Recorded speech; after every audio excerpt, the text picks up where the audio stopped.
Caríssimo e caríssima, graça e paz vos sejam multiplicados. Eu sou o professor Daniel Ramos e nós estamos trabalhando neste vídeo Apocalipse capítulo 9, verso 1 até o 12. Só a primeira parte do capítulo. A cavalaria do inferno. Bom, neste vídeo vamos trabalhar lembrando, as trombetas são os juízos de Deus sobre os ímpios em resposta às orações dos santos. Esses juízos não são finais, como nós falamos no outro vídeo, foram vistos para o arrependimento e na sua ira nós temos a perspectiva bíblica que Deus lembra da sua misericórdia aqui no tempo escatológico. As 4 primeiras trombetas foram juízos que atingiram a natureza, a terra, o mar, os rios e os astros. Agora, os terrores do tempo do fim vão aumentar em tensão e intensidade. Agora não são calamidades naturais, não, mas terrores demoníacos que invadem a terra para atormentar a humanidade. As últimas 3 trombetas trazem juízos mais severos a estes, e estes atingem homens ímpios diretamente. São os chamados ais que lhes sobrevirão. Essa 5ª trombeta, onde nós vamos trabalhar a partir deste vídeo, fala de um tormento imposto aos homens que não têm o selo de Deus. A inquietação no mundo, as pessoas não têm paz, elas buscam refúgio na religião, no dinheiro, na bebida, no sexo, nas drogas, na fama, mas o vazio é cada vez maior. A degradação de valores aumenta. As famílias estão se desintegrando, a imoralidade campeia, a violência aumenta, os conflitos se avolumam, vivemos dias difíceis, ferozes, como vai nos dizer 2 Timóteo 3:1, Mateus capítulo 8, verso 28. Para o mundo que rejeita a Deus e a maldição é receberem o que desejam, A maldição é receber o que desejam, os próprios demônios. Um imundo sem Deus somente pode existir com um mundo em que penetra o satânico, mas Deus dá aos homens o que eles querem. E nisso está sua maior ruína. Romanos capítulo 1, 18 a 32. Deus ainda usa a obra do diabo como um castigo e sua demonstração aos maus. Capítulo 9, verso 20 ao 21. Vamos para o vídeo de hoje. Primeiro tópico, o rei da cavalaria do inferno, versos 1 e o verso 11. Ele é uma estrela caída do céu, verso 1. Os anjos são descritos na Bíblia como estrelas. Lembra de Jó 38:7? Lúcifer rebelou-se contra Deus e foi lançado para fora do céu. Como caíste do céu, a estrela da manhã, filho da alva, como foste lançado por terra, tu que debilitas as nações. Isaías 14:12. Jesus diz, eu via Satanás como um raio que caía do céu. Lucas 10:18. A estrela que João viu foi a estrela caída. João não viu uma estrela caindo, a estrela já estava caída. A queda de Satanás é um fato passado e ele é um ser caído, decadente, derrotado. Ele tem um caráter pervertido e é altamente destruidor. Confere o versículo 11. Os demônios que saem do poço do abismo são liderados por esse ser maligno. Ele é assassino, ladrão, mentiroso, veio para roubar, matar e destruir, como João 10:10 vai dizer. Há um espírito gerador de crise na política, na economia, nas instituições. Há um espírito gerador de conflitos dentro do homem, entre os homens e as nações, entre Deus deste século, o príncipe dessa potestade do ar. Ele é tudo isto. O diabo é esse espírito terrível que atua nos filhos da desobediência, conforme Efésios 2:3. Ele tem sua autoridade limitada. Versículo 1, versículo 4 e versículo 5. O diabo é um ser poderoso, sim, mas Deus é todo-poderoso. O diabo não tem autoridade de agir, a não ser que Deus o permita, como aconteceu no caso de Jó. A autoridade para abrir o poço do abismo, como o versículo 1 vai dizer, o diabo não tem a chave do poço do abismo. Essa chave lhe é dada. É Jesus quem tem as chaves da morte e do inferno. Lembra de Apocalipse 1:18? Ele solta um bando de demônios que estavam presos. Judas 6. Existem 2 tipos de demônios, os presos aguardando julgamento em algemas eternas e aqueles que estão em atividade. Parte daqueles que estavam presos presos no abismo são liberados aqui. Confere lá, segundo Pedro, capítulo 2, verso 4. Nos abismos do inferno existem anjos guardados para o juízo. Agora Satanás recebe permissão para que esses demônios saiam e perturbam os homens. Também tem autoridade limitada quanto à ação. Versos 4 e 5. Os gafanhotos são insetos que destroem a vegetação. Êxodo 10, verso 14 e 15. Joel 1, 4. Mas esses gafanhotos aqui são seres malignos. Eles não podem causar dano à erva da terra. Versículo 4. Eles não podem matar os homens, mas apenas atormentá-los. Versículo 5. Eles não podem atormentar os homens selados por Deus. Autoridade limitada quanto ao tempo. Verso 5. 5 meses não deva ser entendido aqui como um tempo literal. 5 meses é a duração da vida de um gafanhoto, da larva à plenitude da sua ação. Ele não tem poder para agir todo o tempo. Ele está limitado em sua ação e em seu tempo. Vocês devem estar ouvindo uma sirene, é porque eu moro no centro, então não tem como fugir dessas coisas. Segundo tópico do vídeo de hoje, características dos abismos que saem do... Características dos gafanhotos que saem do abismo. Versos 7 ao 11. Do abismo sobem gafanhotos e eles são como cavalos preparados para a peleja. Verso 7. E ferroam como escorpiões. Os gafanhotos são insetos insaciáveis, eles comem e defecam ao mesmo tempo. Perdão. Quando passa por uma região, devasta tudo. Em 1866, uma praga de gafanhotos invadiu a Argélia e tão grande foi a devassidão que 200 mil pessoas morreram de fome nas semanas seguintes por falta de alimento. Contudo, esses gafanhotos que João descreve não são insetos propriamente dito, mas demônios. Em certos períodos da história, parece que todo o inferno é liberado para agir na terra, sem restrição divina. Romanos capítulo 1, verso 18 ao 32. Deus o permitiu, Deus os entregou. Assim, o terrível problema moral que assola o nosso século é o castigo divino aos homens que desprezam e zombam da sua palavra. Deus retirou suas restrições. Esse é o toque da quinta trombeta. Como eles são? Quais são as suas características? Vamos entender isso? São espíritos de obscuridade. Versos 2 ao 3. O diabo é das trevas, ele não suporta a luz. Seus agentes também atuam onde há fumaça, onde a luz é toldada, onde o sol da verdade não brilha, onde reina a confusão, ele prevalece às trevas. Aí os demônios oprimem. Esses agentes do inferno criam um nevoeiro na mente das pessoas com falsas filosofias, com tantas religiões. O diabo cega o entendimento dos incrédulos.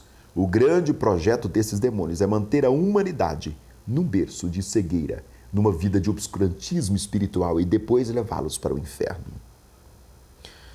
São espíritos de destruição. Volta para o versículo 11. É difícil imaginar uma praga mais devastadora do que um bando de gafanhotos. Êxodo 10, 15, Joel 1 e 2. Esses demônios saem do abismo, têm uma ânsia destruidora. Eles são capitaneados por Abaddon ou Apolion. Eles são implacáveis, impiedosos, destruidores. Os gafanhotos não têm rei, agem em bando. Os gafanhotos não têm rei, contudo marcham todos em bando. É o versículo 27 de Provérbios 30. Esses espíritos malignos, porém, agem sob o comando de Satanás, se infiltram nos lares, nas escolas, nas instituições, na televisão, no cinema, no teatro da imprensa, nas ruas, na vida dos homens e, como uma cavalaria de guerra, em disparada, provocam grande tormento. Esses espíritos malignos têm atormentado vidas, arruinado lares, jogado jovens na vala lodacenta das drogas, empurrado jovens para a prática da imoralidade, semeando a ganância criminosa no coração dos homens depravados. Eles destroem a paz. Essa cavalaria do inferno e em sua cavalaria pisoteia crianças, jovens, famílias, trazendo grande sofrimento por onde passa. Terceira intenção, esses são espíritos de poder e domínio. Versículo 7, dá uma olhada lá. Esses demônios atuam nos filhos da desobediência. Recorde de Efésios capítulo 2, versos 3.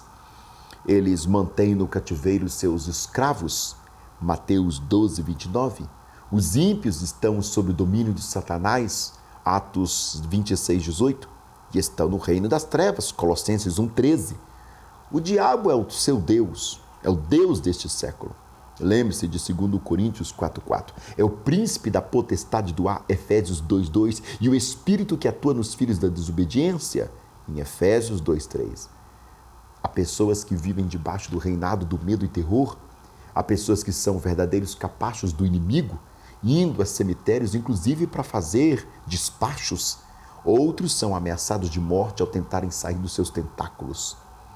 Esses espíritos controlam a vida daquelas pessoas que vivem na prática da mentira. Porque o diabo, ele é o pai da mentira. Esses espíritos controlam aqueles que vivem no coração, com o coração cheio de mágoa, cheio de ressentimento. Mateus 18, 34. 2 Coríntios 2, verso 10 a 11. Esses espíritos cegam o entendimento dos incrédulos, mantendo as pessoas no cativeiro da incredulidade. 2 Coríntios 4, 4. Espíritos de inteligência. Você não esperava por isso, né? Eu também não. Vamos dar uma olhada no verso 7. Esses espíritos malignos podem discernir os que têm o selo de Deus daqueles que não têm. No reino espiritual, anjos e demônios sabem quem é eu e você. Encantamento não vale contra a tenda do povo de Deus. O diabo não lhe toca. O diabo e seus demônios não podem atingir você, a não ser que Deus o permita. Esses espíritos possuem uma inteligência sobrenatural. Eles são peritos estrategistas. Precisamos ficar atentos contra as ciladas do diabo. Eles são detetíveis, invisíveis. Eles armam ciladas, criam sutilezas, inventam filosofias e religiões para torcer a verdade. Esses gafanhotos invadem a perversa atuação de um estado da imprensa, até mesmo as universidades, a televisão e, por que não dizer, até mesmo alguns púlpitos. Também são espíritos de sensualidade. Verso 8. Devemos fugir daquela ideia medieval que pinta o diabo como um ser horrendo. Ele se dissimula. Ele parece ou aparece como um anjo de luz. Ele usa uma máscara atraente. O culto mais popular da Ásia era a Dionísio, voltado à sensualidade. Neste culto, os adeptos se extasiavam loucamente, meneando o cabelo volumoso em danças obscenas. Esses espíritos despejam no mundo uma torrente de sensualidade, não obstante a impureza proceder do nosso coração pecaminoso. Esses espíritos malignos promovem toda sorte de sensualidade. Orgia, pornografia, homossexualidade, por aí vai, toda sorte de depravação moral que estão enchendo a nossa cultura como uma fumaceira sobre o abismo. Ou uma fumaceira que sobe do abismo. O sexo, o namoro, a infidelidade conjugal e as aberrações sexuais estão se tornando coisas normais para a sociedade decadente. A pornografia industrializou-se poderosamente sobre a indiferença de uns e a conveniência de outros. Também são espíritos de violência. Verso 8, parte B. Dentes de leão fala do poder de aniquilamento. Joel, capítulo 1, verso 6. Dentes como de leão retratam o poder destrutivo e devastador desses demônios. Eles não brincam, eles não descansam, eles não tiram férias, eles são atormentadores, eles agem com grande violência. Eles estão por trás de facínoras como, por exemplo, Hitler. Eles estão por trás de gangues de narcotráficos. Essa cavalaria do inferno, por onde passa, deixa um rastro de tristeza, de violência e de destruição. Também são espíritos de inatingibilidade. Versículo 9.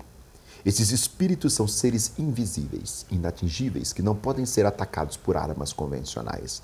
Joel 2, 7 ao 9. Eles não podem ser detidos em prisões humanas. Eles não podem ser destruídos por bombas. Precisamos de enfrentar essas hordas com armas celestiais, armas espirituais. Não podemos enfrentar tais gafanhotos na força da carne. Não podemos entrar neste campo sem o revestimento do poder de Deus. Esses gafanhotos têm couraças de ferro. Eles parecem inatingíveis. São como os esquemas de corrupção do crime organizado que se instalam nas instituições e que resiste à ação repressiva da lei. Próximo tópico, a missão principal desses gafanhotos que saem do abismo. Versos 4 ao 6 e também o verso 10. 4, 5, 6, 10. 4 versículos. Atormentar os homens. Versos 4 e 5. João vê que, ao ser aberto o abismo, sai imediatamente do poço coluna de fumaça semelhante a fumaceiras de uma grande fornalha. E a fumaceira da decepção e do erro, do pecado e do vício, da violência e da degradação moral. Tão lôbrego é este fumo que são entenebrecidos o sol e o ar. Isso é símbolo da terrível cegueira moral e espiritual provocada por essas forças terríveis que agem na terra. Versículo 3. Essa estrela caída é um dragão cheio de cólera. Confira Apocalipse capítulo 2, versos 12. Esses gafanhotos são como uma cavalaria infernal que pisoteiam e fazem trepidar a terra. E como escorpiões que ferroam os homens com o seu terrível veneno. João está falando de uma invasão extraterrestre, de forças cósmicas do mal invadindo a Terra. Há um cerco de demônios em volta da Terra. Os homens estão cercados pelos gafanhotos do inferno. Estes gafanhotos tomam a vida dos homens, ou tornam a vida dos homens um pesadelo. Despojam os homens de toda perspectiva de felicidade. Eles tomam a vida humana ou tornam a vida humana um palco de dor, um picadeiro de angústia infernal. Eles ferroam os homens como escorpiões, cheios de veneno maligno. Apocalipse 9, versos 5 e 10. Esses gafanhotos tiram a paz da terra. O homem vive atormentado, inquieto. Não há paz para o ímpio.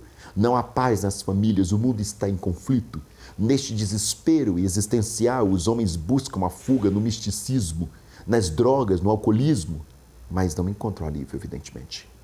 O sofrimento que esses gafanhotos provocam não é imaginário, é real, não é apenas espiritual, também é físico. Não é apenas um sofrimento escatológico, é histórico, presente. E também pode causar danos aos homens. É o que nós vamos trabalhar agora no versos 4 e o verso 10. Esses seres malignos recebem poder, verso 3, para causar dano aos homens, versos 4 e 10. Ai, quantos danos tem causado aos homens, quantas perdas, quantas lágrimas, quantas vergonhas, quanta dor, quanta angústia nos lares arrebentados, quantas vidas iludidas, quantas pessoas com esperança morta, derrotada. O diabo é um falsário, ele promete prazer, mas só dá desgosto, promete vida, mas só provoca morte. Onde ele age, há danos e perdas. O tormento que eles causam é pior do que a morte. Dá uma conferida no versículo 6. Como em Apocalipse 6, versos 15 e 16. As pessoas buscam a morte em lugar de Deus. Apocalipse 9, verso 6. Essas pessoas não têm nenhuma disposição para o arrependimento. Observa Apocalipse 9, 20. O espírito da época consiste de saturação da vida e de medo indefível ou indevível de viver, atraído misteriosamente pelo jogo com o desespero. O ser humano desperdiça-se sem livrar-se de si mesmo. Ele transforma-se no suplício em pessoa. O tormento causado por esses gafanhotos é tão grande que os homens buscarão a morte a fim de encontrar alívio para a agonia que sentem. Mas nem mesmo a morte lhes dará alívio. Hoje muitos flertam com a morte e preferem a vida. Pior que qualquer ferida é querer morrer e não poder fazê-lo. Os homens verão a morte como um alívio, mas até a morte não lhes trará mais alívio, mas tormento eterno. A morte não consegue matar esse desespero. Esse tormento é pior do que a morte. Soren Kierkegaard retratou isso muito bem. 9. Tormento do desespero é exatamente esse: não ser capaz de morrer. Quando um homem ou quando a morte é o maior perigo, o homem espera viver, mas quando vive além de conhecer um perigo ainda mais terrível que a morte, esse alguém espera morrer. E assim, quando o perigo é tão grande que a morte se torna a única esperança, o desespero consiste no desconsolo de não ser capaz de morrer. Fecha aspas. O sofrimento é tal que a morte seria preferível. Os homens verão a morte como alívio, mas nem a morte pode livrar desses indescritível sofrimento. Jó 3, 20, 21. Fala desse sentimento. Abre aspas. Porque se concede luz ao miserável e vida aos amargurados de ânimo, que esperam a morte, e ela não vem. Eles cavam em procura dela, mais do que os seus tesouros ocultos. Quarto tópico, a condição do povo de Deus diante dessa cavalaria infernal. Vamos trabalhar a parte B do verso 4. O diabo e seus demônios conhecem aqueles que são de Deus e não lhes tocam. Quando você percebe a família de Deus, você se torna conhecido no céu. Quando você pertence à família de Deus, conhecido está no céu, na terra e no inferno. Quem é nascido de Deus, Deus o guarda e o maligno não lhe toca. 1 João 5,18. Aquele que está em nós é maior do que aquele que está no mundo. 1 João 4,4. Nenhuma arma forjada contra nós prosperará. Isaías 54,17. Porque Deus é por nós e ninguém será contra nós. Romanos 8,31. Agora estamos na mão de Jesus. João 10,38. O povo de Deus é distinguido dos ímpios pelo selo de Deus. A igreja é o povo selado de Deus. Apocalipse 7,4. Aqueles que receberam o selo de Deus estão protegidos do ataque deste bando de gafanhoto. Apocalipse 9, parte B do versículo 4. O selo de Deus é o Espírito Santo que recebemos quando cremos. O Espírito Santo é o selo e penhor da nossa redenção. Efésios capítulo 1, versos 13 ao 14. Somos propriedade exclusiva de Deus, somos o povo genuíno de Deus, somos invioláveis. O diabo não pode nos tocar. Os selados estão livres dos tormentos. Aqueles que estão debaixo do abrigo do sangue do Cordeiro não estão debaixo do tormento dos demônios. Abre aspas. A maldição do Senhor habita a casa do perverso, mas a morada dos justos ele abençoa. Provérbios 3:33. Posso te aguardar no próximo vídeo? Não deixa de se inscrever no nosso canal. Deus abençoe a sua vida.